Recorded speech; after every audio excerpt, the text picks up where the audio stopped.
Welcome back, family. Okay, today we are going to do the Northern Cross sign. And for those of you who are not familiar with the Northern Cross, that is the constellation of Cygnus. And what we're going to be doing today is breaking down this incredible information that I've uncovered. And I stumbled upon this um, when I was doing the under the foot of the chief sign, and I saw the alignment, and I immediately started doing some research so that we could develop this out. For those of you who don't know, Deneb is a blue supergiant star in the constellation of Cygnus. And this is the alignment that I found with this Deneb star. And I haven't really ever done any deep dives into this constellation of Cygnus other than watching. I've watched a lot of videos from other YouTube producers on this constellation, but I've never done any real deep dives myself. But I have been researching this constellation for years, but it's never come up in any of my decodes because very few heavenly bodies pass through this section of the heavens. And because I haven't had any alignments, I haven't really felt the need to break this down. But today we're going to get into it because of the alignments, and then you'll see as we go through the video how important this is with this meridian alignment that I found. So, welcome back. Strap in. Hopefully, you will have your notebook, or if you have a computer or tablet and you want to keep notes on that, I suggest printing those out when you're done because we're going to want to leave this evidence for for everyone around us. Really, this it may be one of the most important videos I've ever done in my life, and the things that I've found and uncovered are um, this is incredible information, fam. So hopefully you can make it through the whole video. If we have to go into a multi-part series, I will. I really don't want to take these videos over an hour anymore. Um, there's so much research that I've done already in this, and I know there's a lot more to uncover. So this could be a 2 or 3 part series. Um, as I said, we're going to do our best to get everything uncovered because it all matters. And in order to do this type of research, you really have to take the time to dig into the things that you're discussing. And I want to make sure everybody understands how important this is and how important this constellation is. Um, Again, I've never done a deep dive on Cygnus because there hasn't been any alignments, but now I'm realizing that this alignment that we have with Meridian is an entire story unto itself. So let's go ahead and dig into this. Again, thank you for coming. If you are new to this channel, then it's imperative to take a step back. You may even want to go to my older channel, Kadash Culture. That's CHADASH_culture. And I was locked out of that channel years ago. I don't know why. I've been heavily um, attacked on both channels. And for some reason, I lost the ability to get into my channel.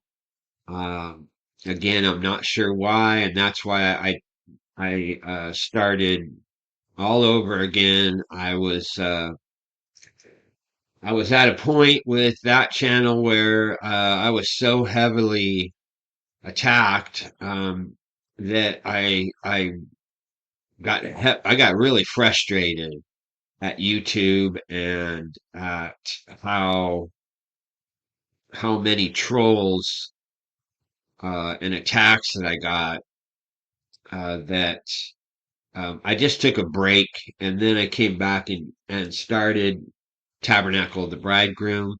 So if you're new to the channel and you want to go back and look at some of my older work, I've done a lot of research into the ancient Hebrew um, religions. And the reason I say religions is because it has changed over time. Many Christians don't understand that.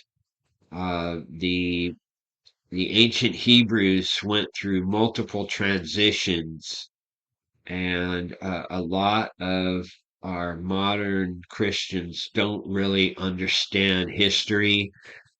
Um, we have a lot of mixed up history because of the Roman Empire. And so, what we're going to do today is we're going to dig into this and uncover how this plays within our current story that we're looking at here with the celestial wedding sign and how I believe it's connected today to what I found in the heavens. And this is a very important sign. So again, buckle up. This is going to be a really incredible ride. And if you have any questions about any of it, go ahead and put it in the comment section. But again, please be respectful to the channel and to all the other subs. Um, it's important that we all take the positive route. And if you have questions or you have, some kind of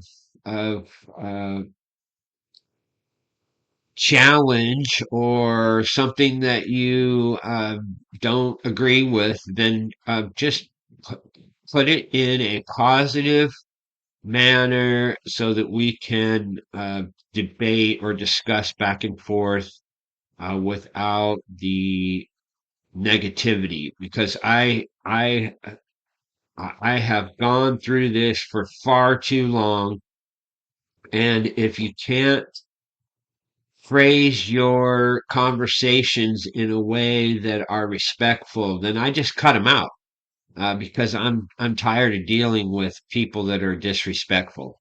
So it's important for everybody in this channel to respect one another, and I won't put up with any kind of trolls because that's all I consider the majority of the people who come in and blast negative statements into somebody else's channel.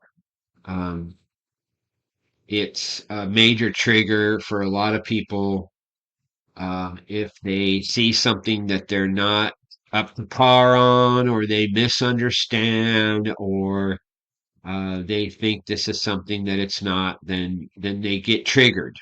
And people that are triggered, they just go by the wayside because I'm not even going to engage. So please keep your conversations with everybody in this body positive.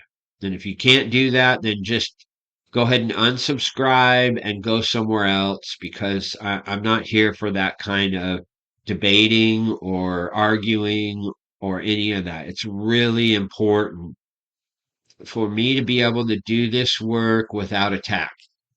And again, I won't stand for it, regardless of where what you think. Your statements are just going to get cut, so it's a waste of time. Don't waste your time. Okay, so here we are. We're on the 19th, and as I have shown in my uh, video under the foot, we're just going to go here really quick. Under the foot of the chief, we see comet C 2024 E1 Weir shows. And this comet is aligning with the Indus constellation. And we can see that here. It's 1/19/2026 at 1:03 a.m. this morning. And this is a very important alignment on meridian. When I found this sign, it really stood out to me because of this meridian alignment. So what I found is that where shows and this meridian alignment, like our Esther sign yesterday, this seems to be ushering the moon into the temple of sacrifice. And we can see all of these wedding guests, including, let's just go ahead and do this really quick too. We have Esther is also here with all of our wedding guests. There's more, but if I pull these up, then they, because I'm using the Stellarium web, they'll just disappear. But you can see we have all of our wedding guests here in the constellation of Sagittarius and Capricorn. And if you've been following along with our storyline, then we are in the essentially, we're in the backyard of the father's house, Sagittarius, and we're entering into the son's house, which is Capricorn. Capricorn is a representation of Messiah and his sacrifice and his resurrection. So we have in the front part of Capricorn, the larger triangle is a representation of the goat, and its knee is bent, and it's essentially a sign of death. And this is the sacrifice chamber or temple. As we can see, it's a representation of a triangle. And then you see in the back section a smaller triangle and the fish sign. And this is a representation of the resurrection. The sea goat, as it's known in some cultures, is a water sign, and it is a dual sign of death and resurrection. And this is the house of the son in the, we can just call it the backyard of the father. If you've been tracking with our wedding story, then the ancient wedding story is that the father has to either build a home in his, um, whether that's in his home, he has to prepare a place for his son and his new bride. Well, we can see with Sagittarius and Capricorn that Capricorn is immediately after Sagittarius, and we know that Capricorn is a representation of Christ. Um, we know that the Sagittarius tabernacle is a representation of the Father's house, and he is the one who sends the white horse rider out. Many have a misunderstanding of the white horse rider, um, and we know that it's the constellation of Sagittarius. And we can see how this wedding, we can even see with Esther being directly under the tip of the wing of the white horse rider, under the wing of protection, and the wedding guests are in transition into the what I consider the New Jerusalem, the new temple in heaven, and that is a representation of Capricorn. And what we're looking at here on Meridian is under the foot of the chief Indus. We have our alignment with Weir shows, and it goes directly through the sacrifice temple, and it seems to be ushering in the moon.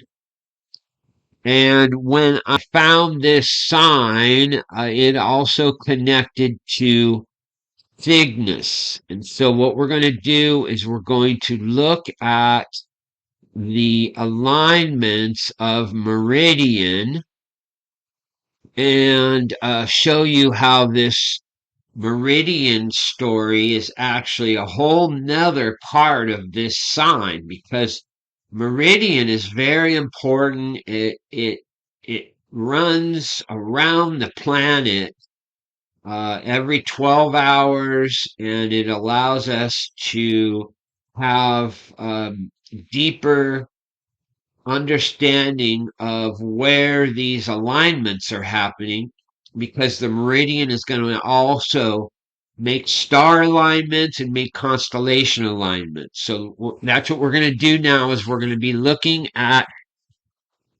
how the meridian line is also telling an additional story to just our wedding alignment here.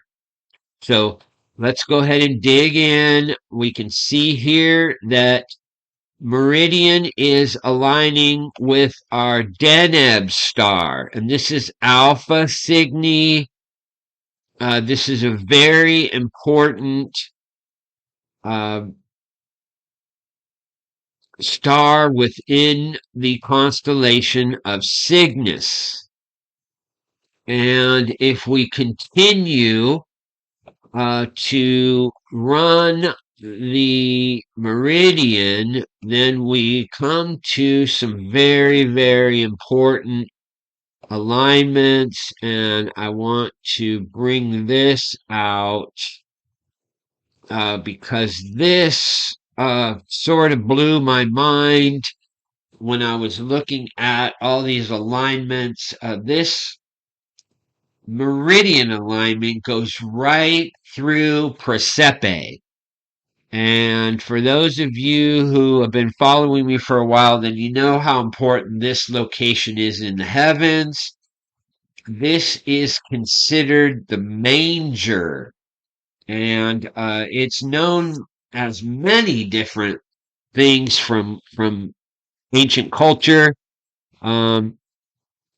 This is also considered the beehive cluster, and it we could go 40 minutes worth of video just talking about Prasepe.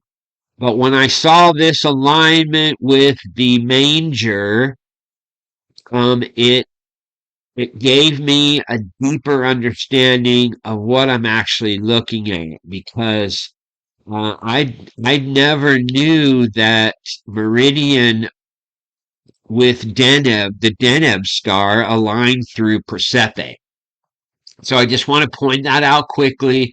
We're not going to be getting into all the details of Persephone, but if you want to do your own research to gain a deeper understanding of this place in heaven, then you can come and do your own research. You can either use Stellarium or you can do some Mazzaroth research on the constellation of Cancer and the Manger, which is the beehive cluster.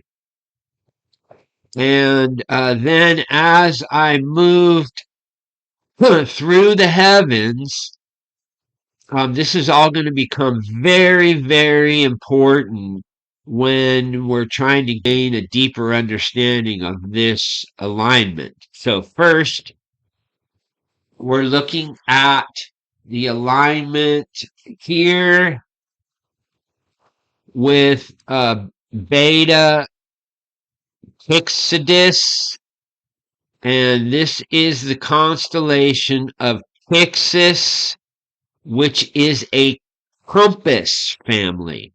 And I can't emphasize enough how important these signs are and these alignments. This is essentially pointing out that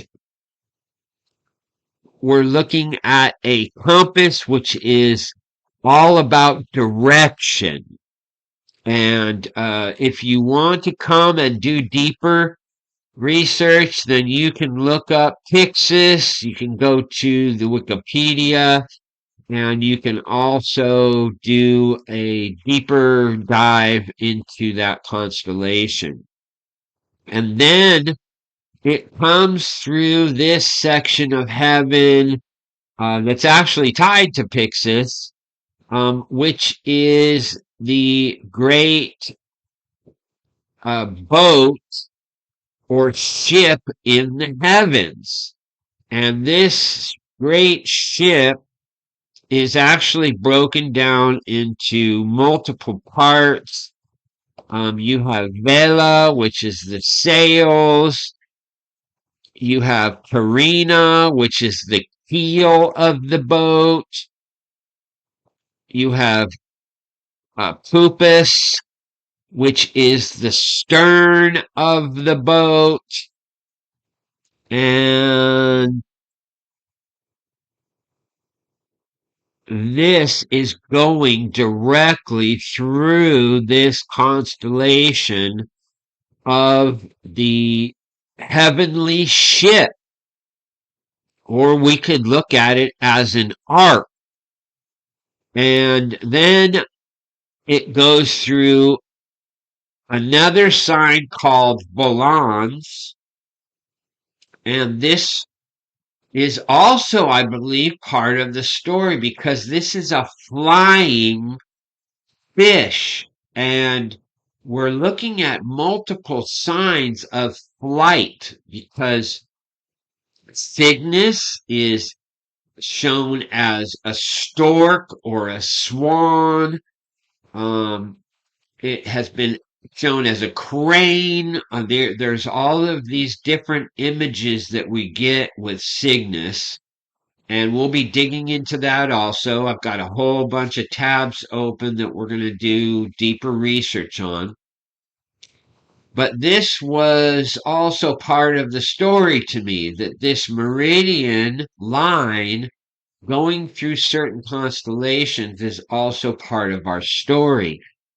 And we in the body are considered fish, just as we know of the 153 fish cat. So here we have volans, which is the flying fish, and then we have octons. And an octon is it's another instrument of direction. These are tools that were used for finding direction. And we won't have to go any deeper than that, but it goes right through the constellation, and then it comes through Pavo, which is one of our southern birds involved in this Indus sign. And as I said, we have Pavo, Brus, Tucana, and Phoenix. And these are all of our southern birds that are associated with the chief. He stands among the birds. And this, when I found this Weirshow's alignment, and it's essentially running right through the temple of the sun, right before the moon enters the temple. This was an incredible sign to me. And so I wanted to bring out the additional alignments that we're seeing with this Weirshow's alignment, because this comet has been involved in almost all of our wedding signs. It's been broadcasting a message to us as it moves through the heavens. And so we need to understand this meridian story in light to our wedding sign that we're seeing right here. So give me 1 sec. I need to take a quick break, and I want to thank everybody for their prayers. I feel like I'm about 95% now. I'm still having some minor purging and some sinus congestion, but I feel almost completely better. But again, I am still having some congestion, and I want to quickly go take care of my nose, and I'll be right back. Okay, fam. So what we're looking at here is the constellation of Cygnus.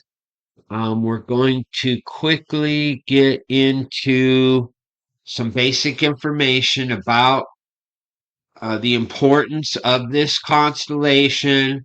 We're going to be talking about some ancient monument sites that are directly related to this constellation. So, ancient monuments like Göbekli Tepe and Newgrange are intricately linked to the constellation Cygnus, reflecting its significance in early human cosmology and spirituality. Göbekli Tepe. Göbekli Tepe, located in southeastern Turkey, is one of the oldest known monumental sites, dating back to around 9600 BCE. It is believed to have been constructed with alignments to the constellation Cygnus, particularly its brightest star, Deneb. Archaeological findings, including a bone plaque carved with representations of the 3 key stars of Cygnus, suggest that this site was a significant center for ancient astronomical observations and rituals. The alignment with Cygnus indicates that ancient peoples viewed this constellation as a portal to the heaven, influencing their spiritual beliefs and practices. Newgrange. Newgrange, a prehistoric monument in Ireland, is another site associated with Cygnus, the Cygnus constellation. The structure is aligned with the rising sun during the winter solstice, but it also has connections to the stars of Cygnus. Research has shown that the astronomical alignments of Newgrange correspond with the constellation, particularly during significant seasonal events.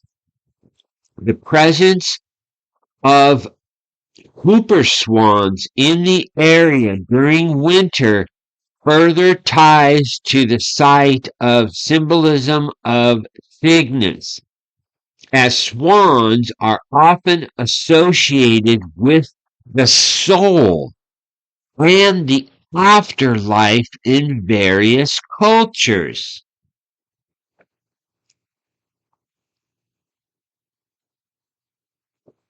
The reference for Cygnus in ancient cultures is evident in various monuments and myths.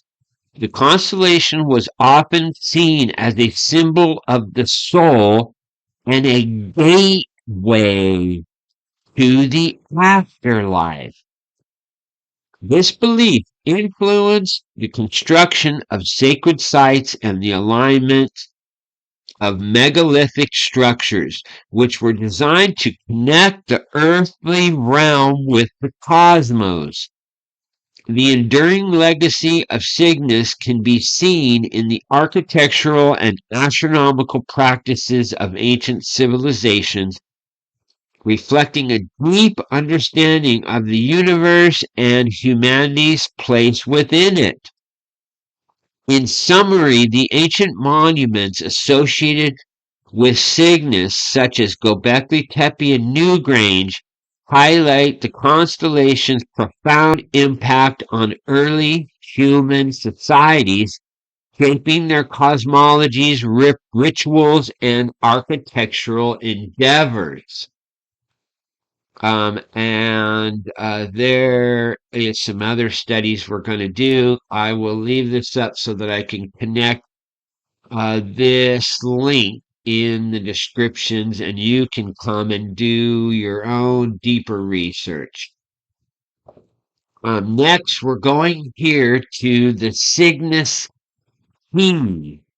This is by Andrew Collins, The Denisovan Legacy, Göbekli Tepe, and the Birth of Egypt. Okay. New evidence showing that the earliest origins of human culture, religion, and technology derived from the lost world of the Denisovans. It explains how Göbekli Tepe and the Giza pyramids are aligned with the constellation of Cygnus and show evidence of enhanced sound acoustic technology. Traces the origin of Göbekli Tepe and the Giza pyramids to the Denisovans, a previously unknown human population remembered in myth as a race of giants. It shows how the ancient belief in Cygnus as an origin point for the human soul is as much as 45,000 years old and originally came from southern Siberia. Built at the end of the last ice age around 9600 BCE, Göbekli Tepe in southeast Turkey was designed to align with the constellation of the celestial swan, Cygnus, a fact confirmed by the discovery at the site of a teeny bone plaque carved with the three key stars of Cygnus. Remarkably, the three main pyramids at Giza in Egypt, including the Great Pyramid, align with the same three stars. But where did this ancient veneration of Cygnus come from? Showing that Cygnus was once seen as a portal to the sky world. Andrew Collins reveals how at both sites the attention toward this star group is linked with sound acoustic and the use of musical intervals discovered thousands of years later by the Greek mathematician Pythagoras. Collins traces these ideas as well as early advances in human technology and cosmology back to the Altai Baikal region of Russian Siberia, where the cult of the swan flourished as much as 20,000 years ago. He shows how these concepts, including a complex numerical system based on long-term eclipse cycles, are derived from an extinct human population known as the Denisovans. Not only were they of exceptional size, the ancient giants of myth, but archaeological discoveries show how this previously unrecognized human population achieved an advanced level of culture, including the use of high-speed drilling technique and the creation of musical instruments. The author explains how the stars of Cygnus coincide with the turning point of the heavens. At the moment the Denisovan legacy was handed to the first human societies in southern Siberia 45,000 years ago, catalyzing belief in the swan ancestry and the understanding of Cygnus as the source of cosmic creation. It also led to the powerful ideas involving the Milky Way's dark rift, viewed as the path of souls and the sky road shamans travel to reach the sky world. He explores how their sound technology and ancient cosmologies were carried into the West, flowering first at Göbekli Tepe and then later in Egypt's Nile Valley. Collins shows how the ancient belief in Cygnus as a source of creation can also be found in many other cultures around the world, further confirming the role played by the Denisovan legacy in the genesis of human civilization. Okay, so this was an important part.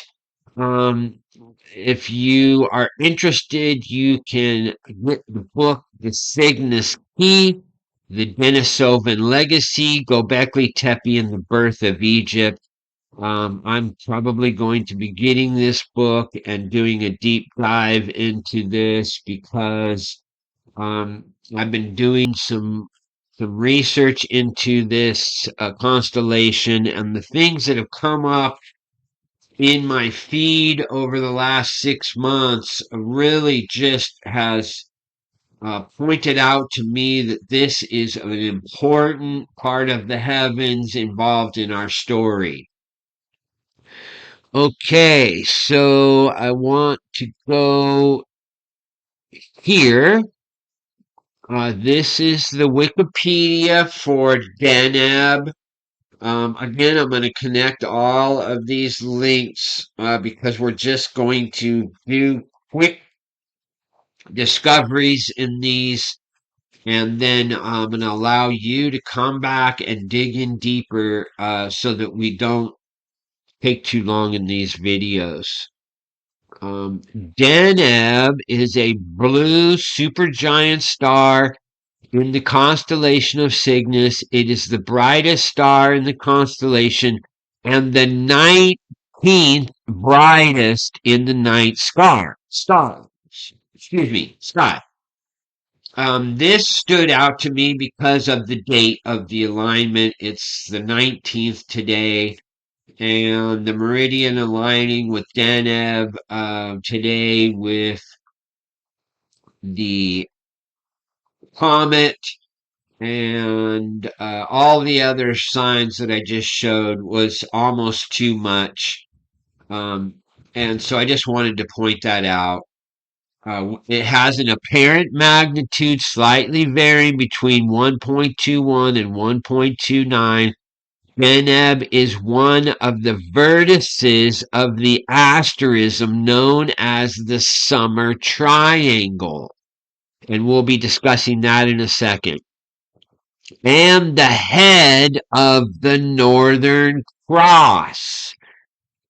So if you're not familiar, this constellation of Cygnus is called the Northern Cross, and it is a cross in the heavens, and people have been looking at this cross in the heavens for thousands and thousands and thousands of years.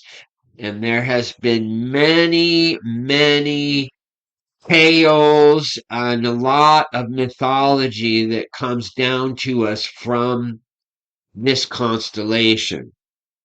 And if you're unfamiliar with all of the stories, we're going to be doing a quick um, uncovering of some of these and how they're associated with this storyline. So it's important to understand the Northern Cross, and it's also going to be very important to understand what this summer triangle is. So um, its Bayer designation is A Cygni, which is a Latinized to Alpha Cygni, abbreviated Alpha CYG or ACYG. Deneb rivals Rigel, a closer blue supergiant, as the most luminous first magnitude star. However, its distance and hence luminosity is poorly known. Its luminosity is estimated to be between 55,000 and 196,000 times that of the sun. Distance estimates range between 1,400 to 2,600 light years, assuming its highest value. It is the farthest star with an apparent magnitude brighter than 2.5. And then again, you can comment in and you can do your research on this constellation. And what we're going to do now is we're going to jump into, I don't think there was, Sam, whenever I bring these up, if I highlight the section that I want, oh, there is one more. There is one more down here that I wanted to. Here we go. Okay, this I wanted to bring forward. Okay, so under etymology and cultural significance, names similar to Deneb have been given to at least 7 different stars, most notably Deneb Kaitos, the brightest star in the constellation Cetus, the sea dragon. Deneb Algedi, the brightest star in Capricornus. And Denebola, the second brightest star in Leo. All of these stars are referring to the tail of the animals that their respective constellations represent. In Chinese, meaning celestial ford, refers to an asterism consisting of Deneb, Gamma Cygni, Delta Cygni, 30 Cygni, and you can go through the rest of these. In the Chinese love story of PZ, Deneb marks the magpie bridge across the Milky Way. which allows the separated lovers Altair and Vega, and we'll be showing that in a second, to be reunited on one special night of the year in late summer. In other versions of the story, Deneb is a fairy who acts as chaperone when the lovers meet. And yes, that's all. I'm going to connect this so you can come and read all of the other information. There's also this pole star information because Deneb, um, I believe it's Deneb. Right. Okay, so this Delta Cygni will end up being the pole star between 8700 to 11,000 AD. And if you're not familiar with what a pole star is, you can go do your own research on that. But this is the Wikipedia for Deneb. And then let's see, I have Summer Triangle. This is very important information here. This is the Summer Triangle is an astronomical asterism in the northern celestial hemisphere. Its defining vertices are triangle are Altair, Deneb, and Vega. Each of the brightest star of its constellation, Aquila the Eagle, Cygnus the Northern Cross, and Lyra the lyre or the musical instrument. And that's the only thing that we're going to get into. I just wanted to point out what the Northern Cross and the Summer Triangle are. It's very important to understand what is actually being shown to us in the heavens. And you can come and you can read through all of the information of these three stars and the three associated constellations and how that is tied in to what we're looking at in the heavens.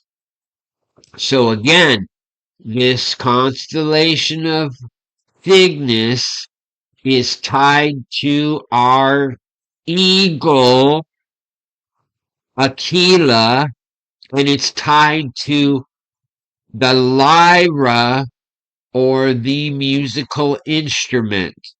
And that's going to become important as we move through this understanding. Okay, so now what we're doing is we're going to Cygnus X1. And this is important information.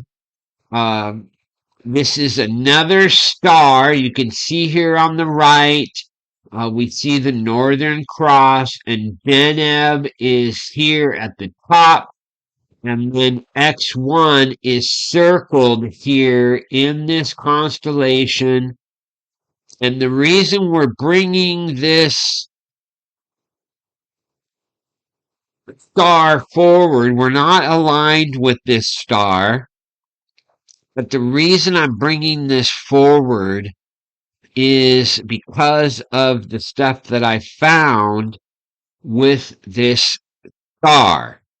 And so we're not going to get into any of this information. I am going to connect this to the study because it's vital for you to come in here and read through this information.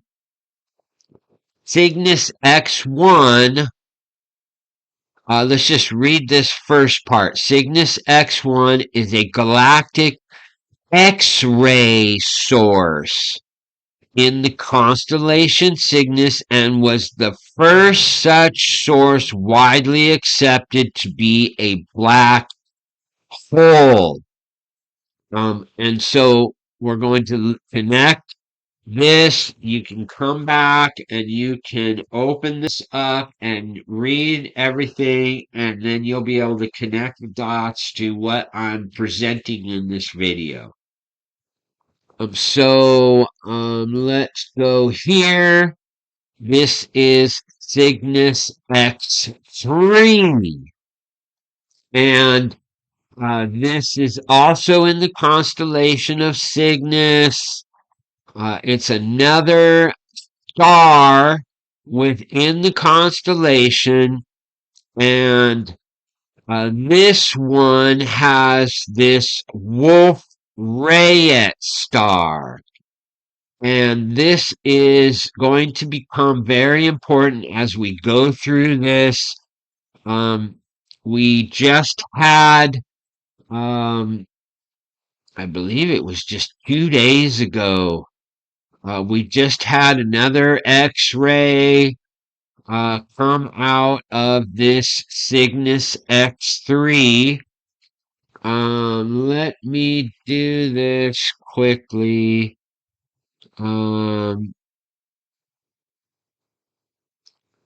Let's go ahead and play this. We are on space. This is Gene Botkin, and we're looking at space mythology. Cygnus, the Swan constellation. So we're going to play a little bit of this, and then I'm going to do a breakdown for you on what this is talking about quickly, but I wanted you to see this section of the video. I'll also connect this video so that you can go back and watch the whole thing, and the breakdown of this constellation Cygnus. So let's take a second to listen to what he's saying here, and then we'll break it down.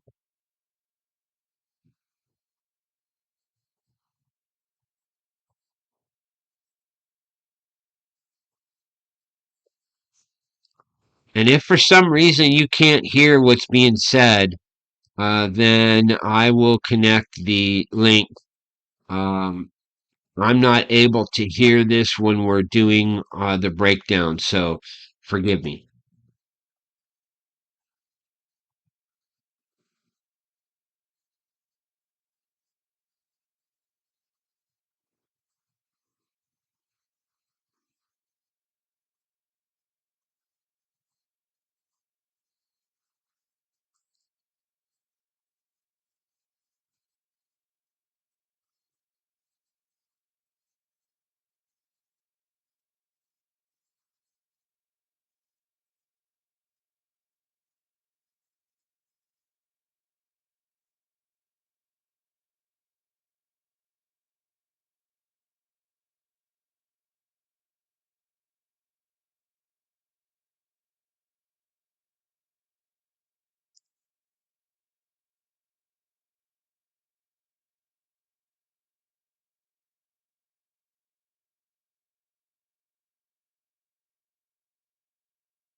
Okay.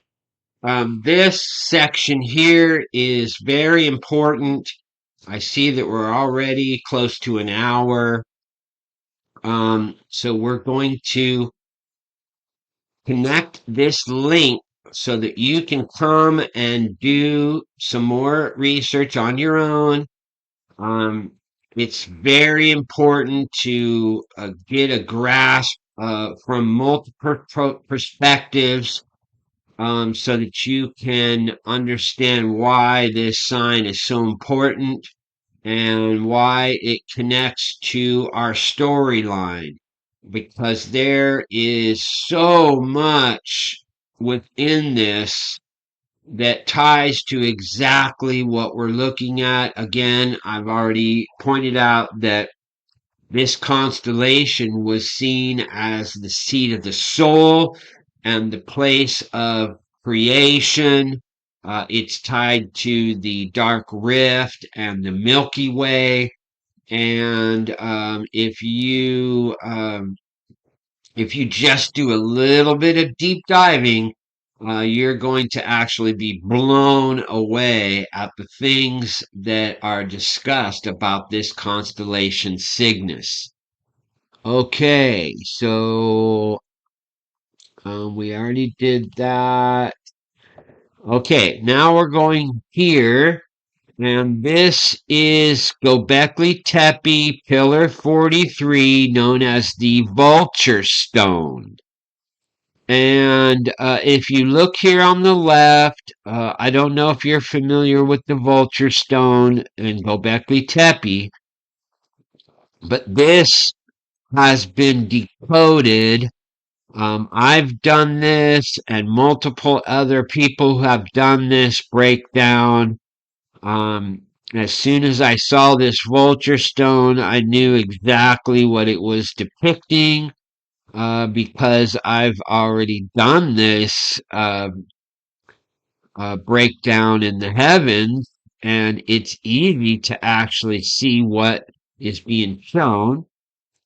And Andrew Collins and Rodney Hale put forth this Pillar 43, an astronomical interpretation. But if we look here, we can see that Cygnus is shown here, and then you can see Scorpio, and you can see Sagittarius, and you can see all of these signs in the heavens. Ursa, you can see all of these signs in the heavens are shown to us in this imagery on this vulture stone. And they have Cygnus shown as a vulture. And if you understand the ancient depictions of Cygnus, then they actually have it upside down compared to what we show in today's constellation artwork.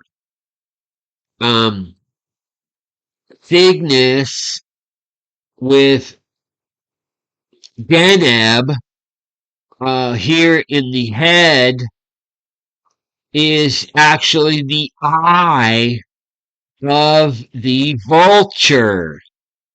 And in our modern depictions, this Deneb star is the tail of the swan. But in this artwork, it's showing the constellation with the head of the vulture, with the eye being the Deneb star.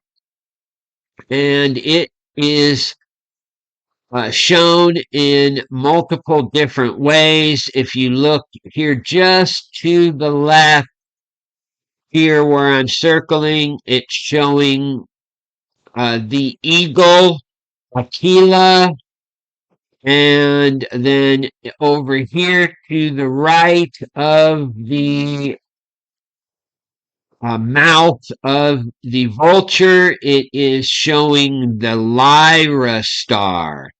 And so we can see here Altair, Lyra, and Cygnus or Deneb make up that summer triangle. And that is involved in this Göbekli Tepe monument. And I'm going to connect this study so that you can come and read this on your own. We may, in part two, we may bring this forward and read some of this information about the vulture stone. But it's vitally important for us to understand that these things have been depicted going back thousands and thousands of years, and it's showing us a very important part of the heavens. Um, I forgot the name of the channel. Um, there's one researcher that jumped into this, and he actually believes that this was made by Noah. And I don't believe that this was made by Noah. I believe that Noah and his sons uncovered this Göbekli Tepe. If you know anything about the site, you know that this was buried before the flood. I believe they knew what was coming and they wanted to protect this astronomical observatory because I believe that's what it was. It was an astronomical observatory.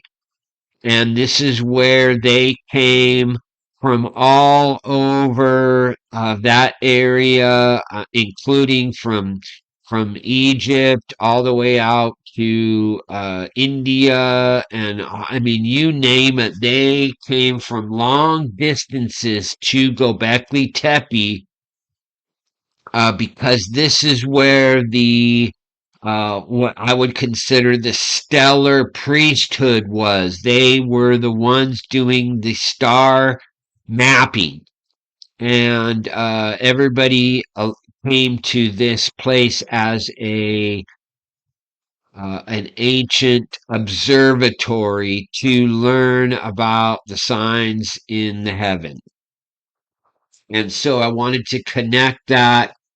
It's tied with this Cygnus key, and then we already read through this. It's tied to Göbekli Tepe. It's tied to the pyramids, and it's tied to Newgrange. And here, um, I'm gonna have to back up. This is another video that I wanted. If you haven't already seen this, is Cygnus Soul Electric Stork. This is a very important video connected to this. This is Library of the Untold, and you can just look up Cygnus Soul, and then you can also go watch the complete video for a deeper dive.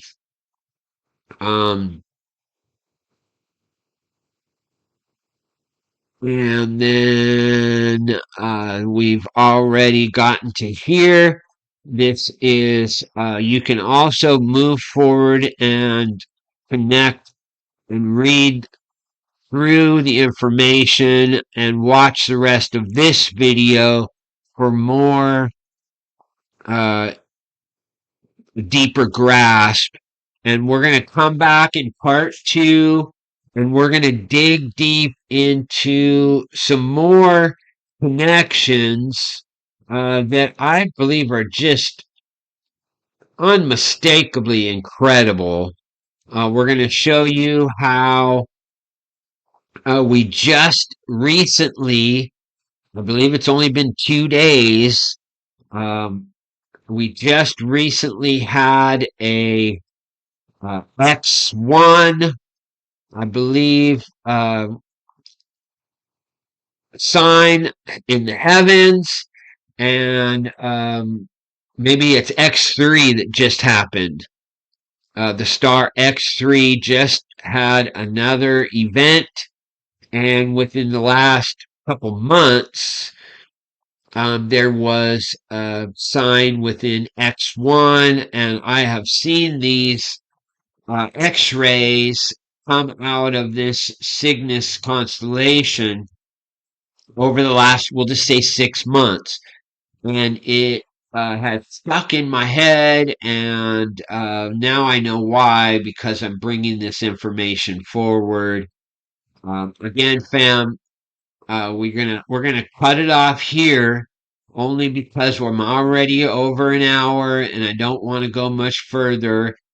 But we'll come back and we'll be getting into more details of why this sign in the heavens is so important to what we're looking at. I'll probably be coming back tomorrow so that we can complete this close to the date of the sign, because we're aligned today for this. And I believe it's very important and connected to our wedding sign that we're looking at in the heavens right now. So thank you for coming, and I will connect all the links in the description. And hopefully, this is a great blessing to everyone who watches. Much love. We will see you back. I'll be doing another video this evening, and then we'll get back to this one tomorrow morning. Hopefully, if everything works out, and if we are in our transitional time, then this is going to be a great blessing to everyone because of the information that I still have to bring forward. So much love. We'll see you very soon.